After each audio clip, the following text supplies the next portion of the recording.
रूस के राष्ट्रपति व्लादिमीर पुतिन ने मंगलवार को ऐलान किया कि रूस ने कोरोना वायरस की पहली वैक्सीन तैयार कर ली है। इस वैक्सीन से कोविड-19 के खिलाफ स्थायी इम्यूनिटी विकसित की जा सकती है।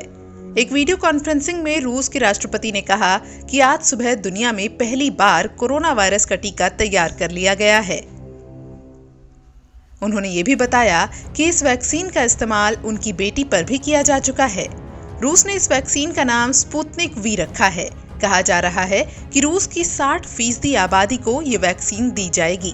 स्वास्थ्य कर्मियों को भी ये वैक्सीन दी जाएगी।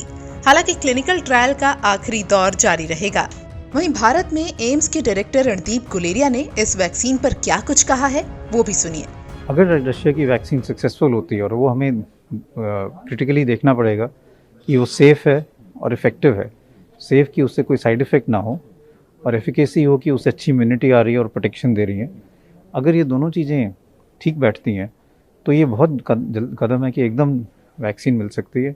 इंडिया के पास कैपेसिटी है कि उसकी मास प्रोडक्शन कर पाए और इससे जो वैक्सीन जो स्टडी ट्रायल्स हैं वो और इफेक्टिव हो जाएंगे, वैक्सीन और जल्दी आ जाएगी। लेकिन ये जो दोनों चीज़ें हैं ये एक साइंटिफिक वर्ल्ड में क्लियर होनी चाहिए कि ये वैक्सीन सेफ़ है और इफेक्टिव है। तो टेस्टिंग तो हम अभी बहुत कर रहे हैं, हम 7 लाख से ज़्यादा टेस्ट रोज के कर रहे हैं। ये एक रैपिड टेस्ट है जो डेवलप इंडिया और इजराइल कोलैबोरेशन इकट्ठे में कर रहे हैं, जो एकदम जल्दी रिजल्ट दे देगा, 1 मिनट के अंदर आपको रिजल्ट दे देगा। ये वैलिडेट हो रहा है और अगर ये यूज़फुल रहा तो ये भी एक गेम चेंजर होगा, क्योंकि फिर हम और भी लार्ज स्केल पे घर घर पे टेस्ट कर पाएंगे और कोविड का डायग्नोसिस जितनी जल्दी होगा उतना ही आगे उसकी आइसोलेशन और पेशेंट मैनेजमेंट हो पाएगा। तो मेरा ये मानना है कि अब जैसे कई एरियाज़ में केसेस बढ़ रहे हैं, कई एरियाज़ में कम हो रहे हैं और अगर हम पर मिलियन केसेस देखें तो इतने ज़्यादा नहीं है। आस्ता आस्ता अब केसेस और एरियाज़ में कम होने शुरू होंगे, फिर ओवरऑल केसेस जो हैं वो कम होंगे।